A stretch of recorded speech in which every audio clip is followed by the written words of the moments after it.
Hello and welcome everyone. Myself Mijanur Rahaman, and today my topic of discussion is function of white blood cell. So let us start. Generally, WBC play an important role in defense mechanism. So what is the role of the WBC? The role of the WBC is to play the defense mechanism of the body.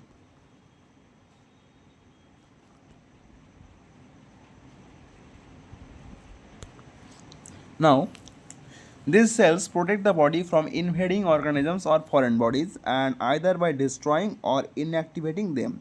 However, in defense mechanism, each type of WBC act in different way. So there are many types of mechanism in case of each of the WBC. So let us start one by one. First of all, neutrophil. In the first point, we will try to know how neutrophil works. Neutrophil play an important role in the defense mechanism of the body. Along with monocytes, the neutrophils provide the first line of defense against the invading microorganisms. So it is a first line defense mechanism.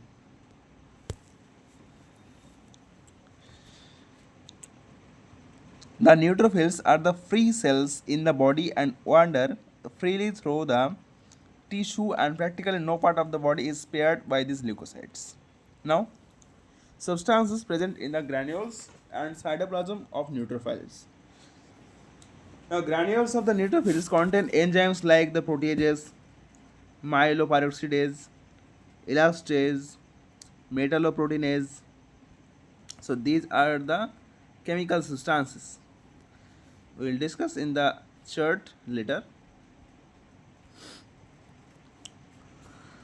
And this type of enzymes are helpful in destroying the microorganisms, and the granules also contain some antibody like the peptides called cathelicidins and defensins, which are antimicrobial peptides and are active against the bacteria and the fungi. Now, the membrane of the neutrophils contain an enzyme called NADPH oxidase. So, what is that? NADPH oxidase.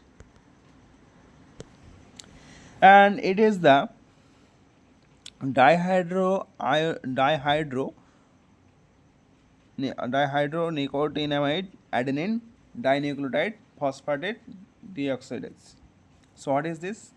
It is dihydronicotinamide adenine dinucleotide phosphate oxidase, and it is activated by the toxic metabolites which is released from the infected tissue, and the activated NADPH oxidase is responsible for the bactericidal action of the neutrophils. Now, all these substances present in the granules and the cell membrane make the neutrophil a powerful and effective killer machine. Neutrophils also secrete the platelet activating factor or PAF, which is a cytokine, and it accelerates the aggregation of the platelets during the injury to the blood vessel and resulting in the prevention of the excess loss of the blood. Now we will discuss about the mechanism of action of the neutrophils. Neutrophils are released in large number at the site of infection from the blood, and at the same time the new neutrophils are also produced from the progenitor cells, and all the neutrophils are moved by the diabetes towards the site of infection due to chemotaxis.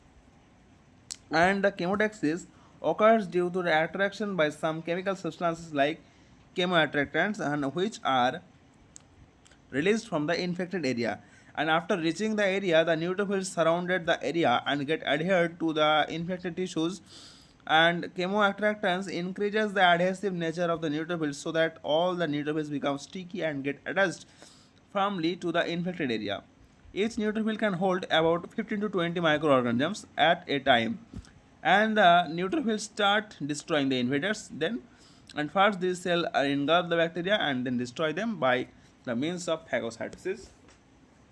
Now, the respiratory burst. Respiratory burst is a rapid increase in oxygen consumption during the process of phagocytosis by the neutrophils and other phagocytic cells. Nicotinamide adenine dinucleotide phosphate NADPH oxidase is the responsible for the phenomenon, and during the respiratory burst the free radical oxygen is formed and two oxygen combine to with two hydrogen plus ion and to form the H2O2, that is hydrogen peroxide, and both oxygen and H2O2 are the oxidants that having the potential of bactericidal action. Now, pus and the pus cells. Pus is the whitish yellow fluid formed in the infected tissue by the dead WBC and bacteria or the foreign bodies and the cellular debris. It consists of WBC and bacteria or other foreign bodies and cellular debris. The dead WBC are called pus cells. And during the battle against the bacteria, many WBCs are killed by the toxins released by the bacteria. The dead cells are collected in the center of the infected area, and the dead cell, together with the plasma leaked from the blood vessel, liquefied tissue cells, and WBC escaped from the damaged blood vessel, constitute the pus. Now, this is the mechanism of the neutrophil, and let us look at the table. So, in case of WBC, the first one is neutrophil, which releases or secrete the substances like protease, myeloperoxidase, elastase, and metalloproteinase. These are responsible for the destruction of microorganisms. The defenses, it has some action like antimicrobial action, anti-inflammatory action, wound healing, and chemotaxis. Then cathelicidins, that is antimicrobial, NADH oxidase, that is bacterial action, and platelet activating factor, that is the aggregation of the platelet. Now, eosinophil. Eosinophil play an important role in the defense mechanism of the body against the parasites, and during the parasitic infection there is a production of a large number of eosinophils which move towards the tissue affected by the parasites, and the eosinophil count increases also during the allergic disease like asthma. And eosinophils are also responsible for the detoxification, disintegration, and removal of foreign proteins.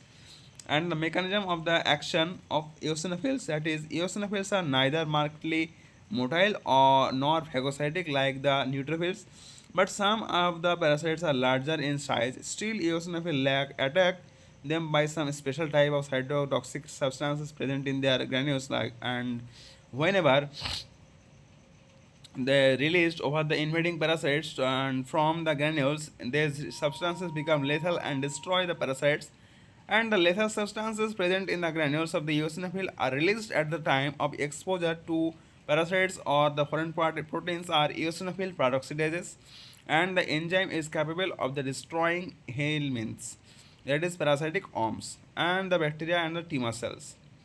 Now, major basic protein MBP, that is, it is a very active against the helminths and it destroys the parasitic worms by causing distension or ballooning and detachment of the tegmental sheath or skin-like covering and of these organisms. Then the eosinophil cationic protein, that is ECP, this substance is the major destroyer of the helminths and it is about 10 times more toxic than the MBP, and it destroys the parasites by means of complete disintegration. It is also a neurotoxin.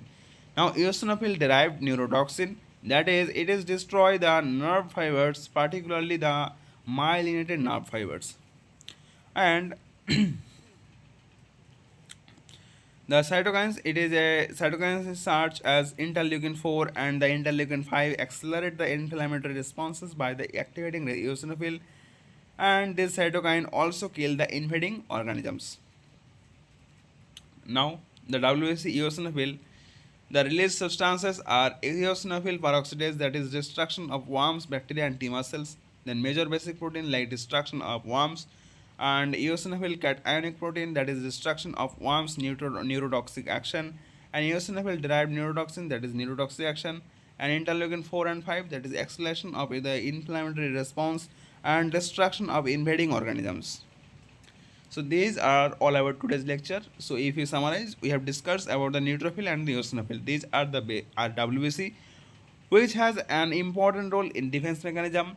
In case of neutrophil, it acts against, it is a first line of defense mechanism, and again it acts against the bacterial cells, and the eosinophil act against the parasites, and it also responsible for the allergic responses like the asthma.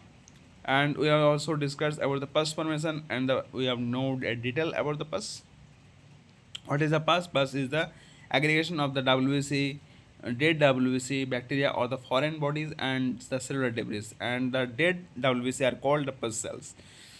So this is all about today's lecture. If you have any query or any doubt related to these topics, you can ask in the comment section, and do like, share and subscribe to my channel for supporting me and my channel. And thank you so much for watching the entire video.